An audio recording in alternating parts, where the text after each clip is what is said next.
जय हिंद मेरे सैनियों और आप सभी का स्वागत है आपके अपने YouTube चैनल प्रीतम एकेडमी परिवार में। और मैं हूं पंकज कुमार।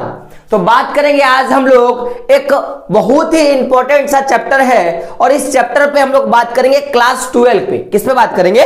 क्लास 12 पे। और आज का जो सब्जेक्ट है आप बेसिकली देख सकते हो बोर्ड पे पूरा नंबर्स अगर लिखे हैं और पूरे अगर इसमें लिखा है तो आप जाहिर सी बात बोलोगे सर आप हिस्ट्री का बात कर रहे हो।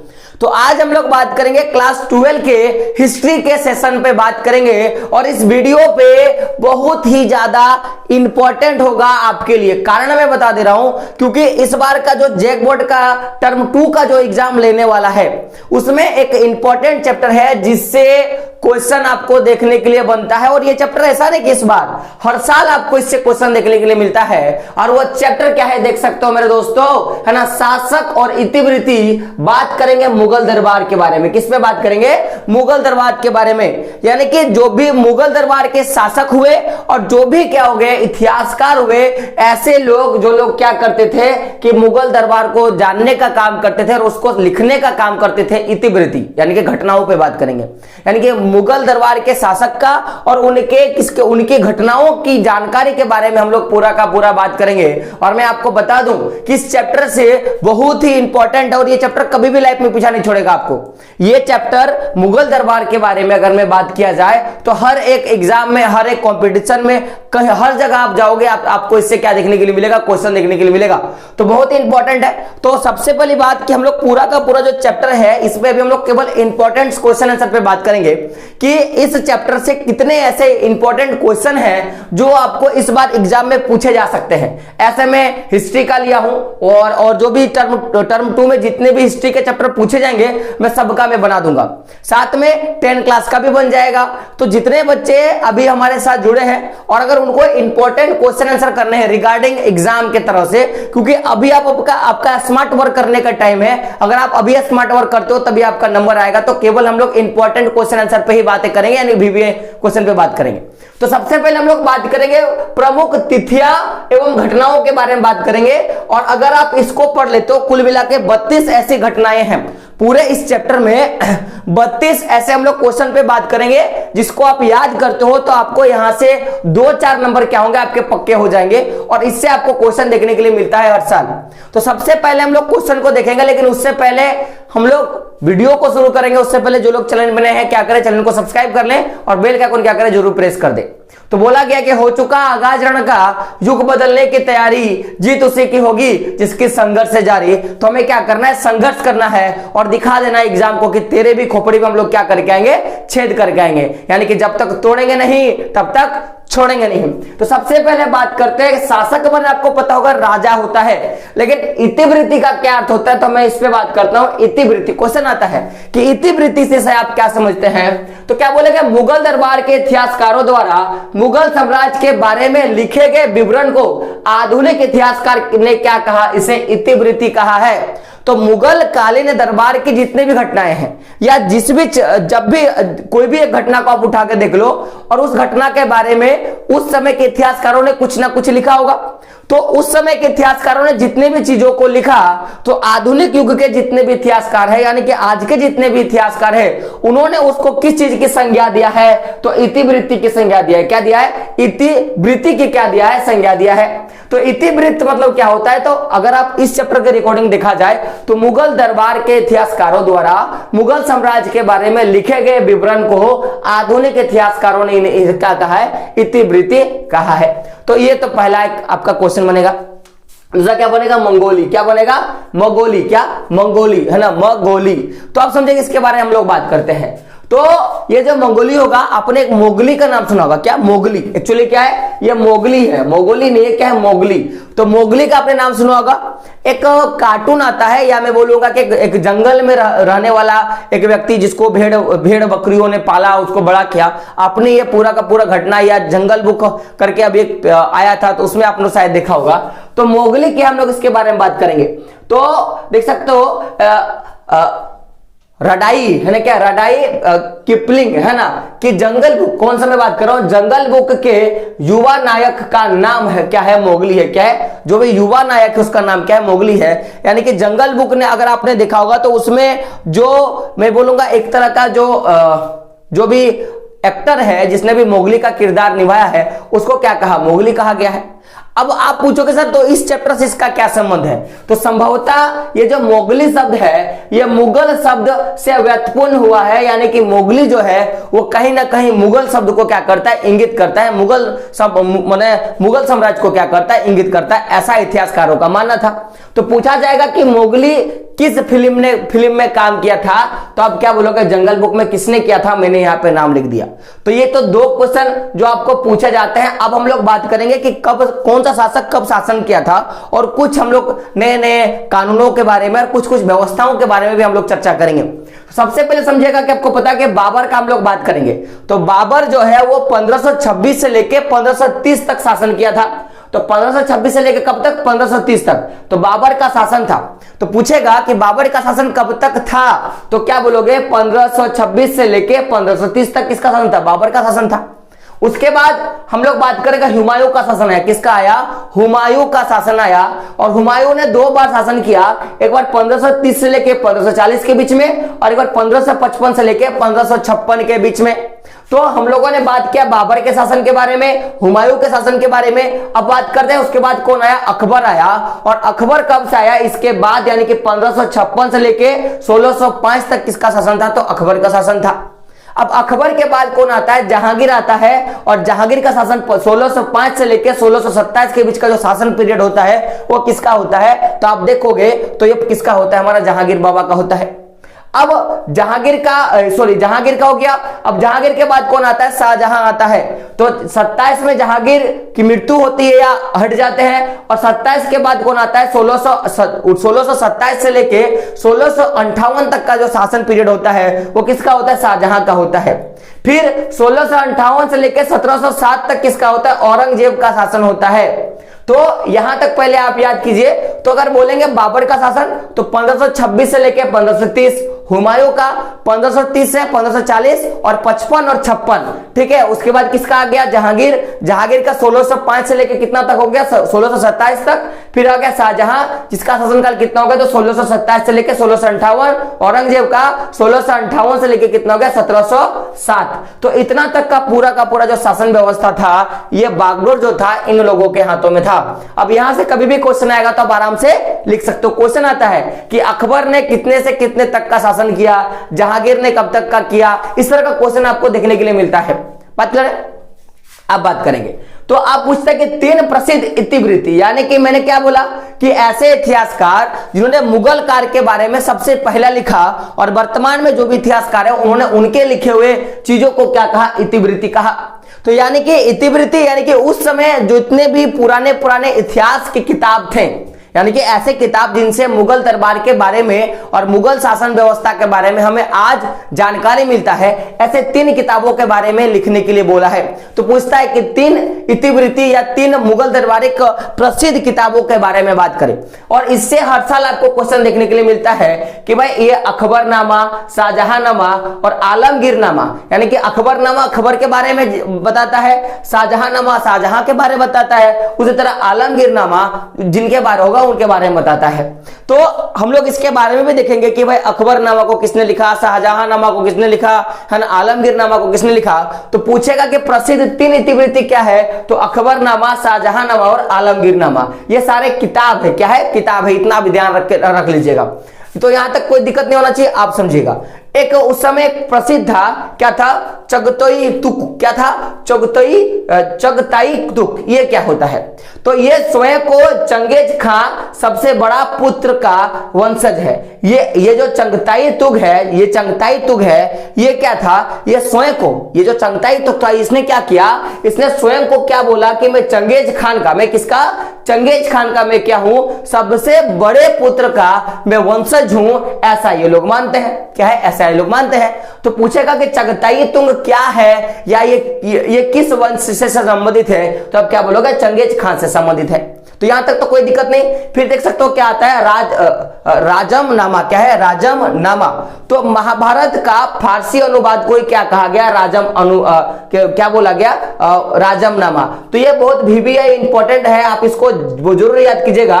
पूछा जाएगा कि महाभारत का फारसी अनुवाद को क्या कहा जाता है, तो क्या बोलोगे? राजम नामा। या राजम नामा क्या है, तो क्या बोलोगे? महाभारत का फारसी अनुवाद इसको बोला जाता है। बात करें, फिर बात करेंगे आगे। देख सकते हो सुलेखन, ये बड़ा इंपॉर्टेंट है, क्योंकि जब हम लोग इसी चैप्टर को आगे बढ़ाएंगे और तब हम लोग एक चैप्टर देखेंगे, और वह चैप्टर में इसी चैप्टर में आता है कि जो भी मुगल दरबार के जो भी लोग थे, वो लोग पांडुलिपियों का निर्माण कैसे करते थे। किसका?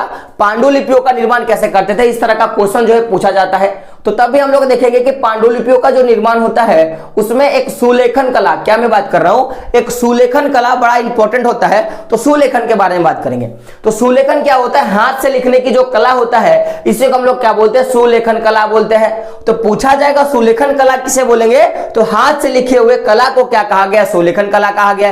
बात करें, अब आगे बढ़ते हैं। अब देखिएगा क्या होता है नत्सिक, क्या है?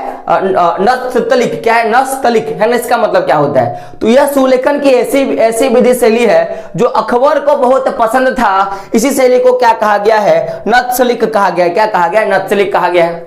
तो पूछा जाएगा नत्सलिक से आप क्या समझते हो, तो क्या बोलोगे? यह एक सुलेखन की विधि है जो किसको सबसे ज्यादा पसंद था, तो ये सबसे ज्यादा अकबर को पसंद था। किसको पसंद था? अकबर को पसंद था। और पूछा जाएगा ये जो नत्सलिक है, क्या पूछा जाएगा कि जो नत्सलिक है वो किसको पसंद था, सबसे ज्यादा किसको पसंद था, तो अब क्या बोलोगे? अकबर को पसंद था। तो हम लोगों ने 13 नंबर तक तो बात कर लिया। बात करेंगे 14 नंबर पे। तो देखोगे सबसे पहले आप क्वेश्चन आता है कि ईरानी चित्रकार के बारे में बताना है, कि उस समय का सबसे फेमस ईरानी चित्रकार के बारे में बताना है। तो उस समय सबसे फेमस 2 ईरानी चित्रकार थे, एक था सैयद अली, क्या नाम था? एक सैयद अली, और एक क्या था? अब्दुस सदम। क्या था? अब्दुस सदम। एक हो गया सैयद अली और दूसरा क्या हो गया? अब्दुस सदम। ये 2 ईरानी चित्रकार थे जो सबसे ज्यादा उस समय क्या थे? फेमस थे। अब बात करेंगे 1589 में घटना हुआ।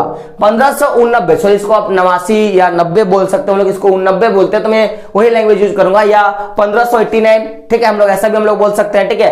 तो 1589 में, या जो भी स्थिति आप देख सकते हो, तो इस वर्ष क्या हुआ था कि अबुल फजल ने क्या किया था? अबुल फजल ने क्या लिखा था? अखबरनामा लिखना शुरू किया था। क्या किया था? अखबरनामा लिखना शुरू किया था। और इस अखबरनामा को लिखने में लगभग अबुल फजल को 13 वर्ष का समय लगा था। कितना लगा था? 13 वर्ष का समय लगा था। और ये जो पॉइंट होता है, इसी के साथ ये आपके लिए बहुत ही VBI बन जाता है, क्योंकि इस बार आपके सेट में पूछा गया है कि अखबरनामा को किसने लिखा। तो अखबरनामा को किसने लिखा? अबुल फजल ने लिखा। किसने लिखा? अबुल फजल ने लिखा। यहां तक बात क्लियर है। अब अबुल फजल ने अखबरनामा लिखा, तो इसको लिखना कब शुरू किया? 1589 में लिखना शुरू किया। तो अगर 1589 में इन्होंने लिखना शुरू किया मेरे दोस्तों, तो इसको लिखने में 13 साल का समय लगा। तो आप एक अनुमानित कर सकते हो कि यहाँ पे 2 हो जाएगा, यहाँ पे 0 हो जाएगा, क्योंकि देखो 2 हाथ में रहा 1, 9 और 1 10, हाथ में रहा 1 6, यानी कि 1602। तो हम लोग 1600 ईस्वी तक रख सकते हैं या 1603 तक रख सकते हैं। तो 1602 तक क्या बन गया था, तो हम लोग बोलेंगे कि अखबरनामा को लिख दिया था। तो 2 क्वेश्चन यहां से बनते हैं कि अखबरनामा को लिखना कब से प्रारंभ हुआ? 1589। पूछेगा कि किसने लिखा, तो अबुल फजल ने। कितने साल लगे लिखने में? तो 13 साल। और अगर लिख के कब कंप्लीट हुआ, तो 1602 ईस्वी के आसपास में क्या हुआ? ये लिख के कंप्लीट हुआ, ऐसा आप लिख सकते हो। बात करें, अब आगे बात करेंगे। तो देखोगे 1602 में क्या हुआ था कि देखो 1602 आया था ना, इसी समय अबुल फजल की क्या कर दी जाती है? हत्या कर दी गई है। तो इसके बाद अखबरनामा यहीं तक मैंने लिख के समय लगा, और 1302 में क्या हो गया? इनकी मृत्यु हो गई। अखबरनामा को लिख भी लिया और इनकी क्या हो गई? मृत्यु हो गई। तो यहां से देखो 3 क्वेश्चन बड़ा इंपॉर्टेंट होता है कि किसने लिखा, कब लिखा, और उनकी मृत्यु कब हुई। तो इनकी मृत्यु कब होती है? 1602 ईस्वी में इनकी मृत्यु हो जाती है। अब बात करेंगे, तो देखो अब्दुल हमीद लाहौरी, एक व्यक्ति का बड़ा इंपॉर्टेंट नाम था अब्दुल हमीद लाहौरी। तो ये क्या थे? ये अब्दुल हमीद जो लाहौरी थे वो अबुल फजल का शिष्य था, और बादशाह नामा, किसका मैं बात करूंगा? बादशाह नामा के लेखक थे। किसका थे लेखक? बादशाह नामा के लेखक थे। तो इतिवृत्ति यहाँ पे 3 बोला है, और एक आप यहाँ पे चौथा जोड़ लो, और वो क्या हो जाएगा? बादशाह नामा। क्या हो जाएगा? बादशाह नामा। तो देखो मैं एक साथ कितने क्वेश्चन आपको मैं करवा के दे रहा हूं। तो पूछा जाएगा कि बताइए बादशाह नामा को किसने लिखा था, तो अब्दुल हमीद लाहौरी ने लिखा था। और ये किसके शीर्ष थे, तो ये अब्बुल फजल के क्या थे, शीर्ष थे। और अब्बुल फजल ने क्या लिखा था, अकबरनामा लिखा था। बात क्लियर है। चलिए बात करते हैं अगला। देखोगे ये क्या है, देख सकते हो है ना, अलान कुआं। क्या है, अलान कुआं क्या था, तो अलान कुआं जो था यह एक नाम था, यह मंगोल की रानी थी। कहां की रानी थी, मंगोल की रानी थी। और ये जो मंगोल की रानी है, इनके दत्त कथाओं समझते हो, यानी कि पुराने जमाना में जो भी कथाएं सुनते हैं हम लोग, जो भी चीजें सुनने के लिए मिलता है, तो दत्त कथाएं, तो उनके अनुसार दत्त कथाओं के अनुसार क्या कहा गया कि ये अपने शिविर पर, यानी कि जो भी इनका घर रूम था उस पे क्या कर रही थी, ये आराम कर रही थी। और आराम करते समय जो सूरज की किरणें होती हैं, क्या होती है, सूरज की किरणें होती हैं, उनके द्वारा क्या हुआ कि ये पूरी की पूरी गर्भवती हो गई। क्या हो गई, ये गर्भवती हो गई। तो ये जो गर्भवती हुआ, तो इसी को क्या कहा गया, इसको प्रकाश दर्शन का, क्या, इसको प्रकाश दर्शन का दर्शन कहा गया। और तब से शुरुआत क्या हो जाता है, प्रकाश दर्शन की शुरुआत हो जाती है। तो क्वेश्चन आता है कि प्रकाश दर्शन से आप क्या समझते हो, क्वेश्चन क्या आता है, प्रकाश दर्शन से क्या समझते हो। और इसे भी आपका क्वेश्चन है, तो क्या बोलेंगे कि अलान कुआं यह एक मंगोल रानी थी, जो दत्त कथाओं में जिनके अनुसार कहा गया है कि अपने शिविर पे आराम कर रही थी। और आराम करते दौरान सूरज की किरणों से क्या हुआ, गर्भवती हो गई। और ये आगे जाके क्या हो गया कि प्रकाश दर्शन का सिद्धांत बन गया, यानी कि अब जो भी स्त्रियां होती थी वो शिविर में सोती थी और वो क्या हो जाती थी, प्रेग्नेंट हो जाती थी, है ना। बच्चे हंस रहे हैं, ठीक है। तो ये आपको समझ में आ गया यहाँ पे मैंने क्या पढ़ाया। अब हम लोग बात करते हैं अगले, ये भी बड़ा इंपॉर्टेंट क्वेश्चन है। और ये जो क्वेश्चन है ये मैं जब एग्जाम दे रहा था क्लास 12 का, तब पूछा गया था, क्या 16 एक कुल, क्या है, सुलह एक कुल। सुलह माने क्या होता है, बातचीत करना। सुलह माने क्या होता है, क्वेश्चन देखिएगा क्या है, सुलह एक कुल, तो कुल माने क्या होता है, सभी। और सुलह माने क्या होता है, बातचीत करना, आपसी जो भी मतभेद है उसको दूर करना। तो सुलह एक कुल का मतलब क्या हो जाएगा, पूर्ण शांति का आदर्श है। क्या है, पूर्ण शांति का आदर्श। तो पूछेगा कि आपको क्या करना है, हम लोग क्या बोलते हैं, बातचीत करना है, हमें सुलह करना है। तो क्या होगा, सुलह एक कुल माने क्या करना, हमें पूर्ण शांति चाहिए, इसका मतलब यह होता है। बात करेंगे विषय पे, तो प्रजा के 4 सत्वों के बारे में, प्रजा के 4 सत्वों के बारे में। सत्व माने जिसको सत्य है, जो करता था। तो पहला क्या बात करेंगे, उस समय मुगल काल में जीवन, धन, संपन्न, सम्मान माने किसी व्यक्ति का नाम होना चाहिए। और विश्वास को क्या कहा गया, दिन, इसीलिए बोलते हैं दिन ए इलाही बोला जाता है ना, यानी कि भगवान के ऊपर विश्वास। तो क्या बोला गया कि प्रजा के 4 सत्व, पूछा जाएगा कि प्रजा के 4 सत्व क्या क्या थे, तो क्या बोलोगे, जीवन, धन, सम्मान। और सम्मान माने किसी भी व्यक्ति का नाम, अपना नाम होना चाहिए, अपना डेजिग्नेशन होना चाहिए। और फिर क्या है, विश्वास, यानी किसी के प्रति विश्वास होना चाहिए, जिसको क्या बोला गया, दिन बोला गया। बात क्लियर है। अब बात करते हैं 1570 में, किसका बात करेंगे, 1570 ईस्वी में। और ये साल इसका क्वेश्चन आया था। तो फतेहपुर सीकरी को राजधानी के रूप में क्या किया गया, प्रतिष्ठित किया गया। तो पूछेगा कि फतेहपुर सीकरी जो है, इसको कब राजधानी बनाया गया था, तो कब बनाया गया था, 1517 में बनाया गया था। अब बात करेंगे आगे, तो 1585 कब का मैं बात करूंगा, 1585। तो लाहौर में मुगल राजधानी का क्या होगा, हस्तांतरण हुआ। तो 1570 में फतेहपुर सीकरी को राजधानी बनाया गया। और फिर 1585 में क्या किया गया, तो लाहौर में, सुनिएगा, लाहौर में क्या किया गया, मुगल की जो राजधानी उसको क्या किया, हस्तांतरण किया गया। तो पहले बना यहाँ पे फतेहपुर में बना, फिर फतेहपुर से इसको कहां तक लेके गया, तो लाहौर, यानी कि आज का जो वर्तमान में पाकिस्तान है, पाकिस्तान की राजधानी लाहौर, वहां पे क्या किया, इसको हस्तांतरण किया गया। बात करेंगे 1648 में, किसका बात करेंगे, 1648 में। तो शाहजहानाबाद, क्या है, शाहजहानाबाद में क्या किया गया, मुगल राजधानी को हस्तांतरण किया गया।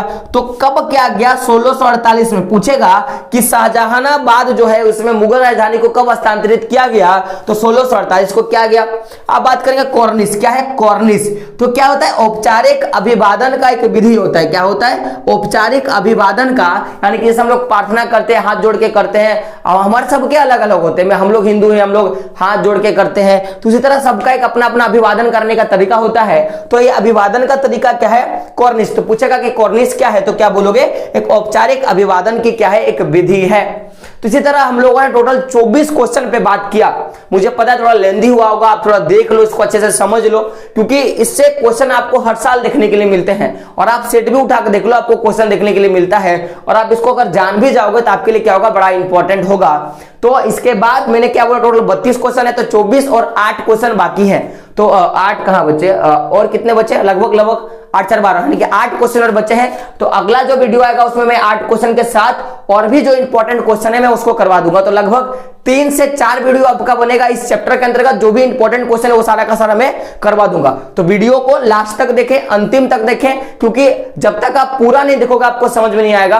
और मैं बोलूंगा कि वीडियो को बार बार देखें तब क्या आपको पसंद आएगा। और नए हो चैनल को क्या करें, सब्सक्राइब करें और बेल का आइकन क्या करें, जरूर प्रेस कर दे। और अपने दोस्तों तक क्या करें, चैनल को भी क्या करें, शेयर कर दे। तो बोला गया कि मंजिल ने हौसलों से कहा कि तेरी बस की बात नहीं, कि मंजिल ने हौसलों से कहा कि तेरी बस की बात नहीं, है ना।